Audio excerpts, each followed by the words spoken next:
За залуужуулах бичлэг хүрч байна. Тэгээ өдөр бол бүтэн цаг хугацаа гэдэг сэдвээр ярина.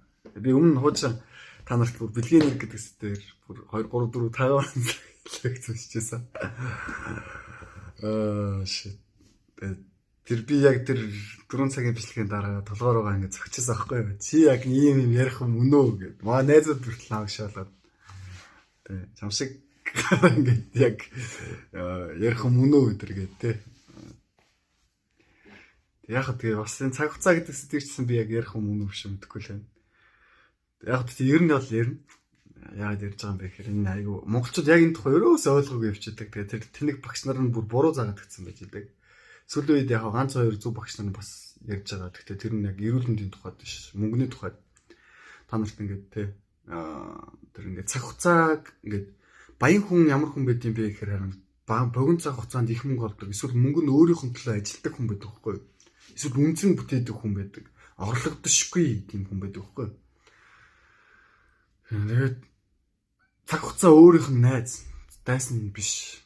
Тэ бүх зүйлдээ өөр ингээ ашигладаг байхгүй. Цагийг ашигладаг. Цаг явах тусам тэр хүнд ингээ олон нөлөө ашигтай болдог. Гэтэл яг ядуу үнэлгээр эсэргээр худалдаж авсан iPhone нь хизээч ашигладаггүй учраас үнэтэй iPhone лизинг төлдөг. Үнэн нь хурамсаар л байдаг. Тэрийг хизээч ашигладаггүй, тэрүүгээр хизээч мөнгө олдгүй, ганц хоёр зураг дардаг, Facebook ордог, тэгэл болоо. Гэмтчлээ. Тэгээ авсан машин ч гэсэн яг тэгдэг. Баян хүн ингээ эсрэгээр байдаг байхгүй. Гэтэ би та нарыг гоё машин бити муу утас барь гэж байгаа биш зүгээр. Тэр авсан зүйлийнхаа үн цэнийг та хэрхэн ашиглаж чаддаг юм бэ гэдэгтэй адилхан байхгүй. Яг энэтэй төстэй жишээг би мохот дээр хэлэх юм бол энэ чамд хизээч олоологдчихгүй. Яг цаг явах тусам ингээ үнэн өсдөг нэг үн цэн байгаа байхгүй. Энэ болохоор чи өөрөө байхгүй. Чиний би мохот даач чи найзыгаа чиний дайсан юм шиг харцдаг, хог юм шиг харцдаг. Чамаа хүмүүс үзий яддаг, чи хогийн харилцаануудаар дүүрэн, чиний хүүхэд чамд хайргүй. Тэгээ чи новшин бүтэн. Тэгээ чамааг ингэ чамтай харилцаж ирсэн юмхтэй чи чам үзий яддаг.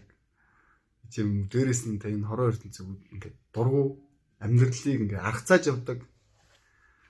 Тэгээ тийм юм шиг битээ харьцаа. Ядаж өөртөө битээ тэгж харьц. Бус хүмүүс чамтай тэгж харьцдаг гэж магадгүй надад ч бүтлгүй харилцан зөндөө байгаа. Гэтэ ядаж өөрөө өөртөө битгий дайсан л та. Дээрэс нь чамд яг нөгөөдсөн нэг юм судсаар зохилж байгаа нэг цус энэ бие махбод нэг сайн зүйл вэ штэ.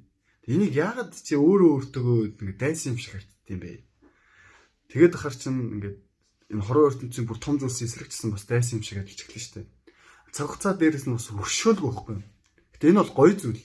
Яг гоё юм бэ гэхээр чи үнцэн бүтээж байгаа бол чамд тэнд ингээд үнцэн бүтээхгүй байгаа лөвсрүүд чамд хизээж гүцэхгүй гэсэн үг. Ялагдагч нар хизээж чамд гүцэхгүй гэсэн үг байхгүй юу?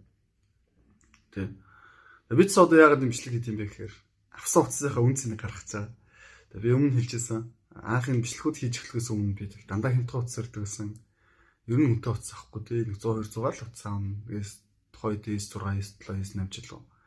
Тэгээд анх би идэхгүй үнэтэй утас авч ирсэн, алдчихсан. Үнэтэй ноутбук авч ирсэн бас алдчихсан. Одоо болохоор сүүлд нэг жоохон арай гайг үнэтэй утас авсан. Тэгээд тэр үнэтэй утасныхаа хэрэгцээ гаргахын тулд видео хийж байгаа. Ядчил иймэрхүү маяг гэсэн үг шүү дээ. Тэгэхгүй болохоор цаг хугацаа чинь найз биш тайсан байгаад байна. Тэгээд гоё амьдрал шүү. Өөрийнхөө найзтай тий чиний хамгийн сайн найз чамаа хизээч хайдгүй гарыг халуун хүүтэн юу ч болж исэн чамтай хамт л байж идэг энэ бие махбод бас хайдаа сурчаарай. Тэрний дараа бас энэ цаг хугацаа гэдэг сэдвийг илүү томоор ярьж өгнө. Баярлалаа.